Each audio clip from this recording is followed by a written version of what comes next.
Today's video is sponsored by Dashlane. Hello and thanks for tuning in and welcome to what is surely the coolest hotel for a plane spotter at Heathrow Airport.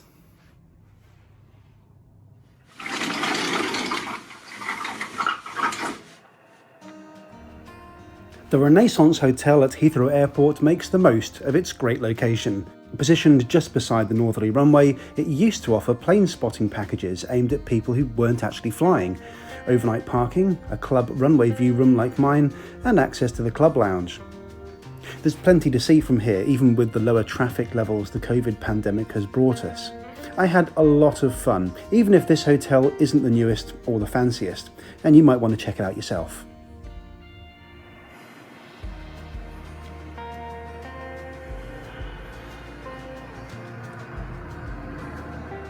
If you've ever been to Heathrow, you might notice that on the north side there's some taxiways that head into nothing. Well, in the 1950s, before the perimeter road and the hotel arrived, this was where the terminal was, and our hotel occupies some of that site. Of course, Heathrow then was very different, having 6 runways back then and only 2 now. In 1952, the then Princess Elizabeth was in Kenya when her father, King George VI, died. Having become Queen immediately upon his death, she returned to Heathrow, and her first steps in Britain as the Queen were right here on this site. In fact, if you get breakfast here, you can sit on the very spot, just about here. So, now you know.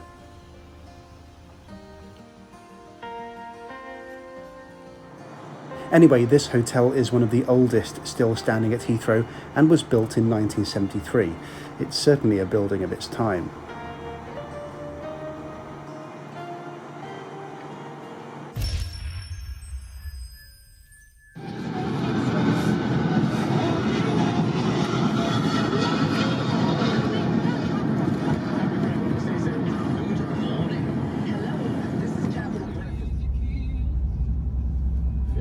Usually close on the last one as well. Okay, no worries. So here we are, Terminal 5 at Heathrow, where you're invited to sanitize your hands before entering. This process is a lot easier if you haven't forgotten you're holding a camera. As a gold card holder, I can access the first wing. Opened in 2017, it's essentially a dedicated security route for gold card holders and first-class ticket holders to bypass much of the main terminal.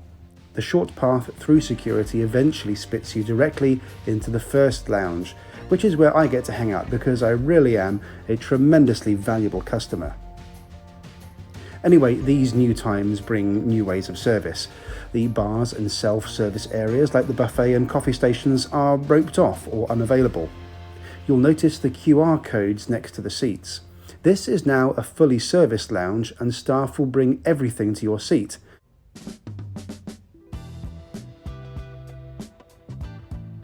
You just scan the code, pick what you'd like from the menu, and somebody will be along in a few minutes to drop it off. This is a rare example of COVID precautions actually improving the level of service.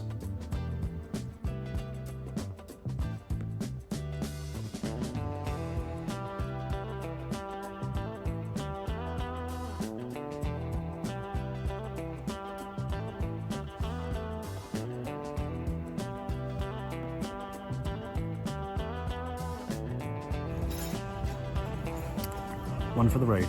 Cheers. Before we head to the plane, a quick message courtesy of today's video sponsor. A big thanks to Dashlane for sponsoring today's video. Dashlane is a market-leading password management service. With all the great cheap deals floating around the airline industry at the moment, I've been booking a lot of flights, and Dashlane has made the process so much simpler. There goes another one. Planning these sorts of trips is the thing I live for, but booking the flights can actually be a hassle, and that's where Dashlane comes in. Dashlane service has a secure autofill feature which remembers my personal details from my address to my passport number and creates and remembers strong, complex passwords for online accounts. Of course, it works right across the internet, from online shopping at Amazon to buying aeroplane tickets to even renewing your passport application online. It also works over multiple devices too, giving great flexibility. There are some great security benefits too. There's a VPN which stops would-be spies from harvesting your details when you're browsing public Wi-Fi, and it will unblock locked content when you're travelling abroad. Dashlane have teamed up with me to give you a great special offer. Head to dashlane.com/Paul to get Dashlane for free on your first device, and use code Paul to get 10% off Dashlane Premium. Thanks so much again for sponsoring the video. The link's in the description below. Let's head through and let's take our flight to Athens. So apparently this flight is going to depart from the A gates here at Heathrow Terminal 5. Now there's only one gate that I know of that's big enough here at Terminal 5A to take a Boeing 787. I'm going to check and see if it's on stand. If not, it's probably going to be a bus ride out to one of the remote hard standings in the middle of the airfield. Oh no, it's gate A10. Anyone who uses Heathrow Terminal 5 knows that's the bus gate, and it's not somewhere that you want to end up.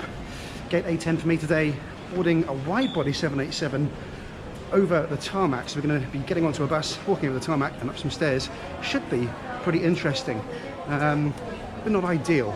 It's going to be raining as well when we do it, which is going to be double fun. Okay, so let me explain a bit better. Heathrow Terminal 5, 3 separate gate areas, A, B and C.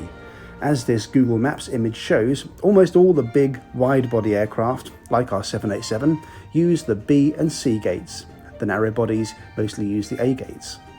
So when you see your flight is departing A gates and you know you're on a big wide-body aircraft, have a check of the south end of the terminal to see if your aircraft's there. There's just one stand there which can take a Boeing 787, so I know if it's not there, then we'll be sent to the horrors of the bus gate, because the aircraft must be parked somewhere else, away from the terminal, quite remote. So anyway, a bit of background to today's flight. It's being operated by a Boeing 787-8 Dreamliner, which is not the usual equipment you'd see on this route. This is normally A320 series family aircraft or A320 family series aircraft. I don't know which of the two it is. It's usually an A320 or 21, something like that. Now, for most of October, British Airways has been running to several destinations that are normally operated by small aircraft with a Dreamliner.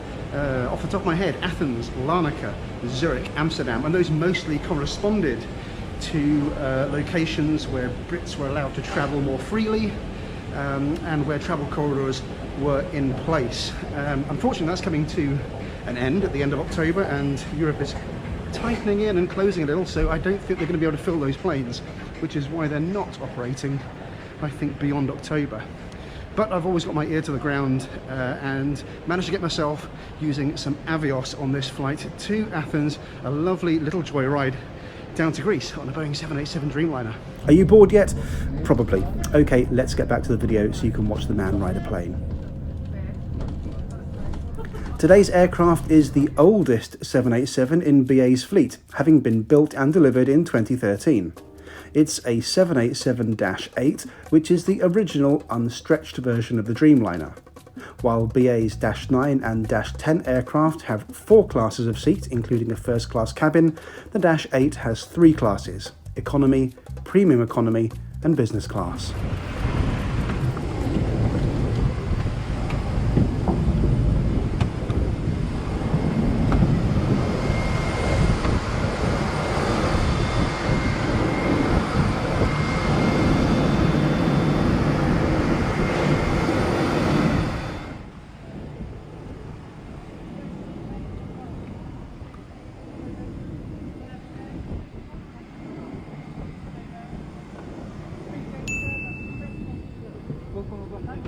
Hello, 3K. 3K straight across. Oh, thank you.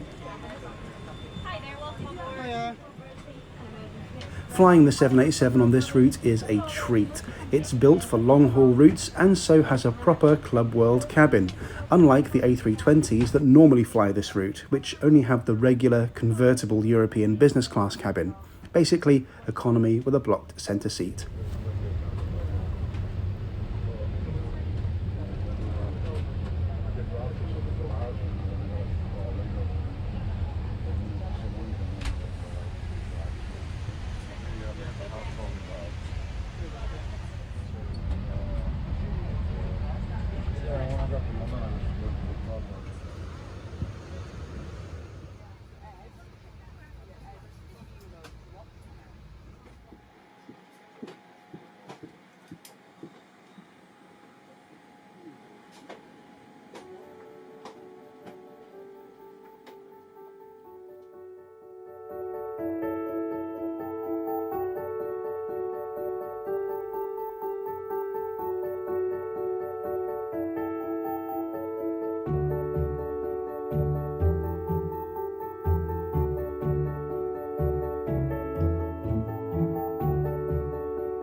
Today's flight covers 1,508 miles and it'll take us 3 hours and 20 minutes to fly today.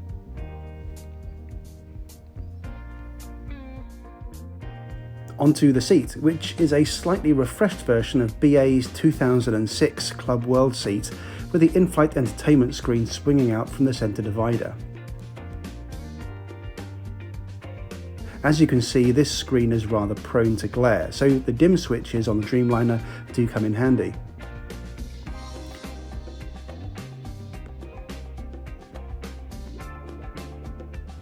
My favourite thing about the seat is the ottoman, which is adjustable. Just unlock and drop it into whichever position you like, and it'll suit whichever position your seat is in. Incidentally, and you might not have noticed this on the ground, but the takeoff configuration in Club World isn't fully upright, so once you take off, feel free to go upright, which will make eating and drinking a lot easier. The table is a big weakness in this seat. They're not that sturdy, and while they can slide forward and back, you can't move it out of the way when it's got plates on. And having the table out also means you can't really access the very limited storage this seat has.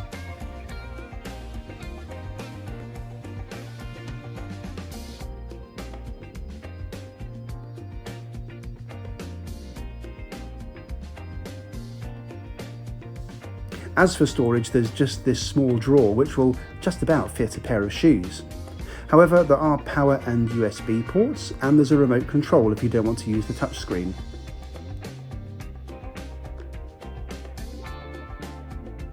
One thing that's hard to find, the reading lamp, which is hidden away above your shoulder.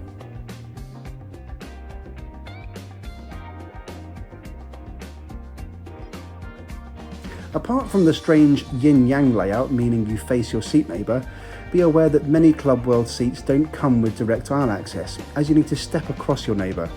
However, seats by a bulkhead on this aircraft, that's rows 3 and 7, are particularly prized as you can get out to the aisle unobstructed. British Airways does have a newer seat with closing doors on its A350 and newer 787-10 aircraft, as well as some 777s, although it'll be several years before the rollout is complete across all of its Dreamliners. Like many airlines, BA has changed the way it serves food and drinks on board. Unfortunately, this really is mostly for cost-saving purposes rather than any scientific reason, and it's disappointing to see single-use plastics make a return. And gin and tonic really should be drunk out of a glass. But I digress. Any opportunity to drink a gin and tonic at 40,000 feet is a privilege, and it's also a chance to remove your mask.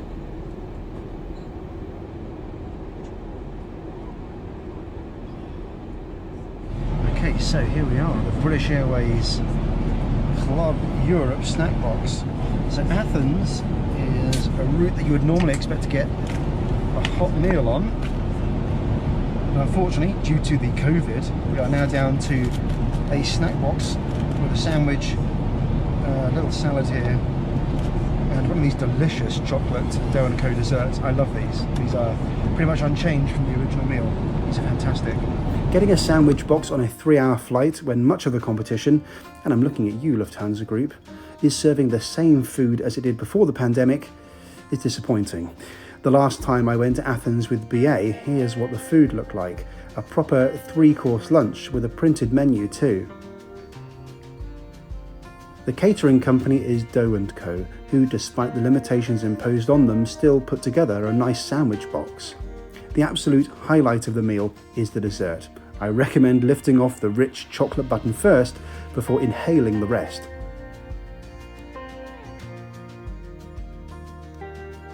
One notable positive, whenever BA run occasional long-haul aircraft on routes you don't normally find them, they don't usually pay for the licensing of entertainment, because the short-haul Airbuses have no entertainment anyway. But the screens were very much working on this flight, and the hours slipped by pretty easily. Also, a minor landmark here, we hit the 787-8's service ceiling of 43,000 feet, and I don't think I've ever noticed being this high on any flight that I can recall.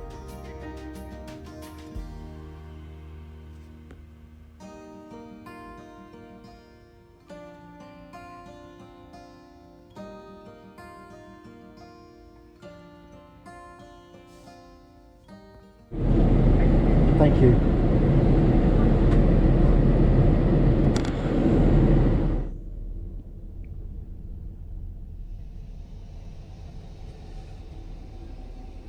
Finally, a quick bathroom tour.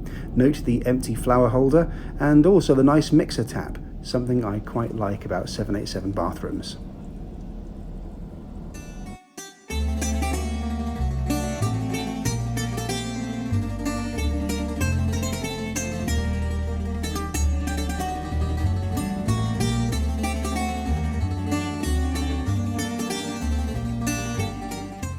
Let's be honest, this particular seat is an average long-haul product, but it is superb to find this on a short European route.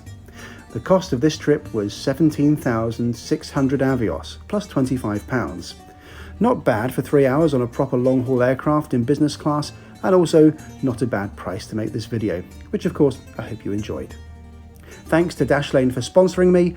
Go to dashlane.com/Paul to get Dashlane for free on your first device, and use my code Paul for 10% off premium, and never waste time remembering a password again. Thanks for watching, and I'll see you in the next video.